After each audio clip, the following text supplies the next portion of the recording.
Okay, so here we go. I don't know if you want to know too much about me. I don't know how much there is to tell. I am a retired clinical music therapist and kind of a Bible scholar by avocation. Not so much professionally. But anyway, what I'm going to talk about today is religious roots of Islamic anti-Semitism. And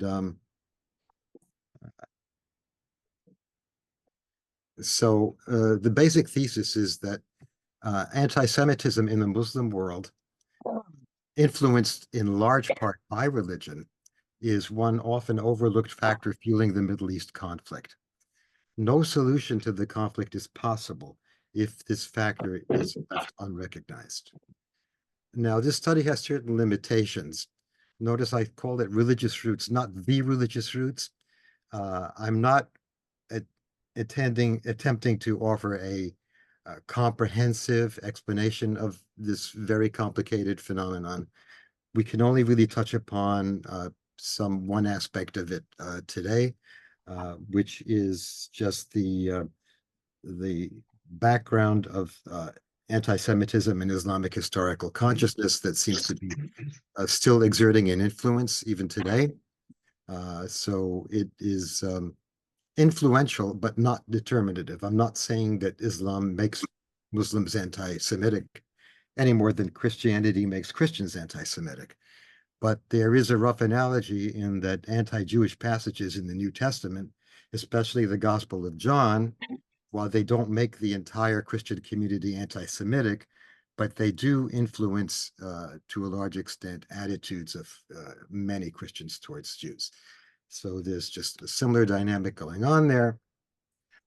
All right, going back to the beginning of the current phase of the conflict, the Gaza war, which began on October 7th with the massacre of over 1,200 people by Hamas, more than 240 hostages taken, terrorists shouting with joy and praises to God while shooting children and the elderly, sadistic treatment of women, gang raping, mutilation of women's bodies, girls with broken pelvises from repeated violent rapes, terrorists laughing while playing with amputated female body parts. There were even some beheadings, also people, including children, buried alive. And many of those killed were actually of the most liberal, sympathetic segment of Israeli society, really wanting to reach out and make peaceful connections with Palestinians. So this is really a very extreme form of hatred. What could possibly account for it? It seems to really go beyond just political resistance. This is like a visceral hatred of people. So I think one important aspect of this is that we're not just talking about anti-Zionism here, which is the way it's often portrayed. This anti-Semitism goes beyond just opposing the state of Israel or its existence. One Hamas fighter bragged, "Look how many I killed with my own hands. Your son killed Jews," he told his mom over the cell phone from one of his victims. Your son is a hero for killing Jews. They found Arabic editions of Mein Kampf left behind by some terrorists there, heavily annotated.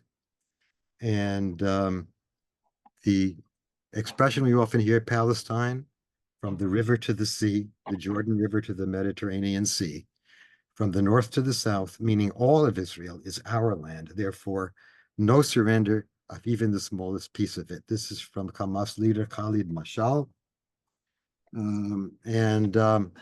Uh, so that slogan that we often hear really is calling ultimately for the destruction of Israel. Okay, the Hamas charter has, again, is deeply anti-Semitic and not simply anti-Zionist, although that's an aspect of it. Our struggle against the Jews is very great and very serious, not only Israelis, but Jews. Israel, Judaism and Jews challenge Islam and Muslim people. The Zionist plan is limitless. After Palestine, the Zionists aspire to expand from the Nile to the Euphrates, so on, so on. They cite the Protocols of the Elders of Zion, which is a very well-known anti-Semitic tract of maybe from around the turn of the 20th century, which has been very often used by anti-Semites all over. Initiatives and so-called peaceful solutions and international conferences are in contradiction to the principle of the Islamic resistance movement. So no peace settlement, no two-state solution, only it's a very maximalist position. The day of judgment will not come about until Muslims fight against Jews, killing the Jews when the Jew will hide behind stones and trees. This is a quotation both from the Hamas charter and the Hadith, which is a collection of sayings traditionally considered to go back to Muhammad himself. Okay, then we have the other group to the north of Israel, Hezbollah, which also has a very anti-Semitic program that goes beyond simply Zionism. So as they say, this is from a book, Hezbollah, Politics and Religion by Amal Said Khurayev. As odious as Zionism is to Hezbollah, the party insists that its strong aversion to Judaism is unrelated to its abomination of Zionism, and hence exists irrespective of the existence of Zionism. So Israel or no Israel, the aversion to Judaism and to Jews is still absolute. Again, I underline the history of Jews has proven that, because I'm talking mainly about a historical consciousness going back to the history of Muhammad and his conflicts with the Jews in his time of history. It is against this historical and scriptural backdrop that Hezbollah's struggle against Israel can be viewed as a continuation of Muhammad's conflict with the Jews of his day. So they very much see this current conflict, not only with Israel, but with Jews, as a continuation of those early historic conflicts between Muhammad and the Jews of Medina. And so, in fact, many Hezbollah rallies feature this popular battle cry, Khaybar, Khaybar, ya Yahud, Jaishu Muhammad Sufa Yahud. Khaybar, Khaybar, O Jews, the army of Muhammad will return, referring to the community of Khaybar, which is one of the Jewish communities that Muhammad destroyed in his campaign. Okay, other references to history. Read history. Again, the emphasis on history. You will understand that the Jews of yesterday are the evil fathers of the Jews of today. So it's not just Israelis in the present 21st century, but the Jews even going back to the time of Muhammad, who are evil offsprings, infidels, distorters of others' words, calf worshippers, and so on, whom Allah cursed and turned into apes and pigs. That's a quotation from the Quran. And then there is the citation of this story of a Muslim woman who sat next to a Jewish goldsmith in the Banu Qaynuqa, that is a Jewish tribe of Medina market. The goldsmith tied the edge of her garment to her back without her noticing. When she got up, she revealed her private parts. The Jews then laughed at her. She screamed, and a Muslim man jumped onto the goldsmith and killed him, and the Jews then attacked the Muslim and killed him. So this is in a Palestinian textbook that is still used today in UNRWA schools to educate Palestinian children. It's only one small part of just many aspects of educational indoctrination into hatred of Jews that we find for many years in Palestinian textbooks. Sources of Islamic historical consciousness, the Quran, of course, the Hadith, which are the collected sayings and traditions of Muhammad, the most important being the Sahih Bukhari and the Sahih Muslim, which are the two major collections of Hadith. There are many others, but those are the two who are the most respected And we find a lot of this material coming in them. And then the Sirah, the earliest Arabic biographies of Muhammad. These are Islamic sources that I will be quoting from right now. The Sirat Rasul Allah by Muhammad ibn Ishaq, revised by his disciple Abd al-Malik ibn Hisham, which is a major source for the history that we know of the time of Muhammad. It's cited even by non-Muslim scholars, Karen Armstrong, many others, when they recount the early history of Islam, because it's the closest we have to a primary source. It may not be completely reliable, but yet it is still cited very widely. Okay, the Jewish tribes of Medina, there were three of them. The first is the Banu Qainuqa, and here, this just recounts, these are quotations from that Arabic biography, the Sirah, Sirat Rasul Allah, that Muhammad assembled them into the marketplace and called upon them to accept Islam before God will treat them as Muhammad had treated the Quraysh, which is a tribe of a pagan tribe that that opposed his monotheistic message, and that he had repeated conflicts with, and eventually conquered them and brought him over to his faith. You see that it is in the Arabic source itself, the Sirah, that we have the origin of Muhammad's antagonism against the Jews, stemming from the Jewish refusal to convert to Islam. So why did Muhammad attack the Qainuqa? The purported reason was that Jewish goldsmith story that I just told you about, that was quoted in the Palestinian textbook. And that was an ostensible reason, but the incident is not in Ibn Ishaq's original text, but was inserted later by his redactor, Ibn Hisham, and its historicity has been questioned.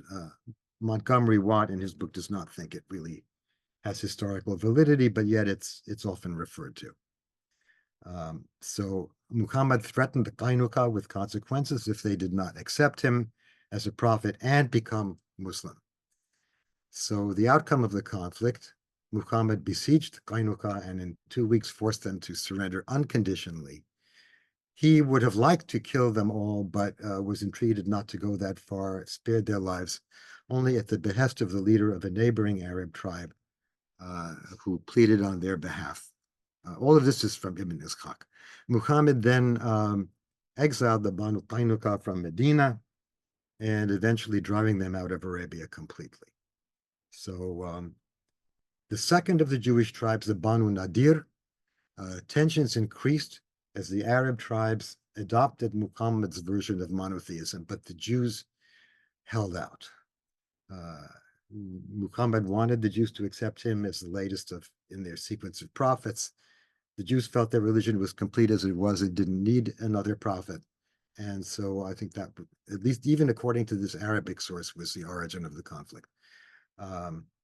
So Muhammad demanded that the Banu Nadir help pay him a debt to a tribe that he had wronged, which the Nadir was not involved in that offense. So they didn't want to be involved in that. Muhammad claimed an angelic vision that the Nadir were planning to kill him. No really external evidence, but vision that he had. And he gave him an ultimatum: either become Muslim or else suffer the consequences.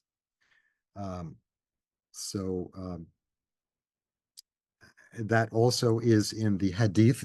You can see it's referenced in the Sahih Bukhari, the collection of Hadith that I mentioned before. The Prophet stood up there and called on them, saying, "O assembly of Jews, surrender to Allah and embrace Islam, and you will be safe." Okay, the outcome of the conflict, Muhammad laid siege to the Banu Nadir, burned their palm trees, and forced them into exile. And this incident, I won't read the entire quote, but it is recorded in the Quran, Surah 59. Okay, the third and most notorious incident of these is the third tribe, the Banu Qurayza. Tensions continued between Muhammad and the Meccans, and there were ensuing battles.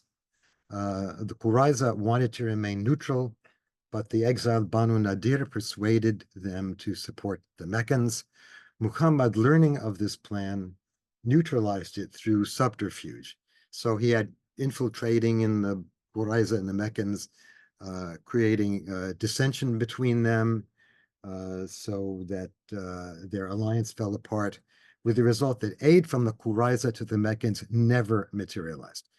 The Qurayza eventually had really no active role to play in that last battle with the Meccans that Muhammad had.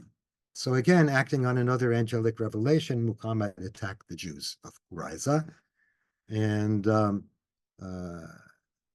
again forced them to surrender and submit them to judgment, and then dug trenches by the Medina market, brought in all the adult males of the Qurayza and had them beheaded. So that was a very notorious incident.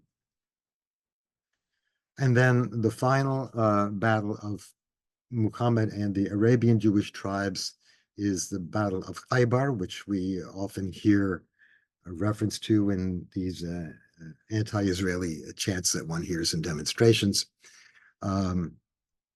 And the reasons for this attack on Khaybar are disputed, but it could be considered a continuation of the enmity between Muhammad and the Banu Nadir, because many of the Nadirs settled in Khaybar after their expulsion from Medina. So the Jews surrendered, were forced to pay a heavy tax of 1/2 of their produce. Again, there is a Quranic reference to this in one of the most notorious Quranic verses, Surah 9, verse 29. Okay, the Battle of Khaybar, continuing, the battle greatly increased Muhammad's status, and it was a wealthy community, so it strengthened him as well to conquer that. And again, the chant, Khaybar, Khaybar, Ya Yahud, Wash Muhammad Sufa Yahud, which went often here in demonstrations, resonates to this day. It appears that the consequences of time Can we please mute that background noise? young children may be punitive rather than instructional. Can we please mute that? Okay. So the phrase, in the name of Allah, the hour of Khaybar has arrived, appears numerous times in Hamas publications. Okay. Influence on attitudes towards Jews. So even the pagan Arab tribes became Muslim, but the Jews did not. They held out. And that came to define the Jews as the principal opponents of the Prophet and the Islamic faith, and thus enemies of God. Okay, these are just different verses in the Quran that reference these negative views on Jews from Islam.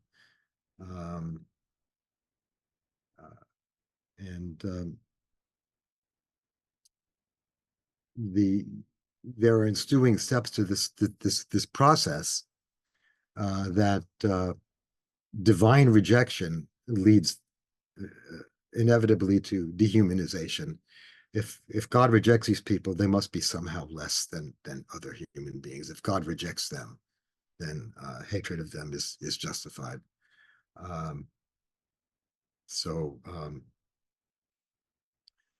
This is where that infamous verses come of God making them into apes and pigs, which is often resonates in different Islamic sources throughout the ages. And then the charge of the Jews killing their prophets. This is from a Hamas official at a Friday sermon. According to the tradition, the Jews killed 70 of the Israelite prophets in 1 hour during the daytime, and they did not even close the markets. Allah transformed them into filthy, ugly animals like apes and pigs. You see, he's referring to that Quranic verse that we mentioned just now. Because of the injustice and evil they had brought about, oh Allah, bring annihilation upon the Jews. So again, it's not just Israelis, it is Jews who are considered to be evil and subhuman. So we can look at this process toward anti-Semitism with the following steps. There's a new revelation based upon that given to the Jews. Jewish monotheism had a great influence on Muhammad and the Quran. Jews do not accept this new revelation. Jews have always turned away from the truth. They even admit it, because as we know, the Hebrew Bible, especially the prophetic books, are full of self-criticism, prophetic criticism of the Jewish people and the corruption in the Jewish society of their time. And so anti-Semites have turned this around on Jews and say, you see, even your own prophets condemn you. And therefore, the prophet speaking in the name of God means that God has rejected the Jews as well. And since rejected by God, they are less than fully human. And a similar dynamic plays out in Christianity. We can go into that as well. There are Christian parallels. There are verses in the New Testament that also reference this charge about the Jews killing their prophets, the prophets condemning the Jews, and even in Thessalonians, a verse about the Jews killing Christ, which may be the first actually reference we have to that charge. So we have a common pattern here in the anti-Semitic strands of these two faiths. A new revelation arose appropriating the Jewish story and claiming to continue, correct, or supersede Judaism. Both the New Testament and the Quran are heavily dependent on Hebrew scripture. Actually, the figure most often frequently mentioned in the Quran is Moses. Jews did not accept the new revelation and were considered unfaithful enemies of God. The persistence of Judaism as a viable religion was considered a threat. In Christianity, if the Jews can have a path to God without Christ, it means that Christ died for nothing. So therefore, Judaism had to be delegitimized. And similar in Islam, Jewish monotheism without Muhammad means Muhammad was superfluous. So theological basis for anti-Semitism: Jews rejected the true messenger of their own faith, Jesus in Christianity, Muhammad in Islam. Therefore, Jews set themselves up in opposition to God. Christianity and Islam proclaim themselves more faithful custodians of the Jewish story. And as I just said, if Judaism were valid, it would be a threat to the other religions who claim to have superseded Judaism. And as the Hamas charter says, Judaism challenges Islam, even its existence. Therefore, this leads to the Hamas program of eliminating the Jews either literally or by keeping them subservient, and you eliminate the threat that Judaism poses to Islam. Okay, there is still a basis for hope. I don't mean to paint just a totally negative picture. There are possibilities of reform. This does not have to be inevitable, this kind of bleak picture that I just painted. In the panel presentation tomorrow, I'm going to look at maybe more positive ways of looking at this, but I'm presenting it this way now because it has been and still is a great influence, historical influence, today very strong political influence, religious influence, and it's a driving force, one of the driving forces in the conflict today, and it needs to be recognized if we're ever going to get past where we are now and really resolve all of this.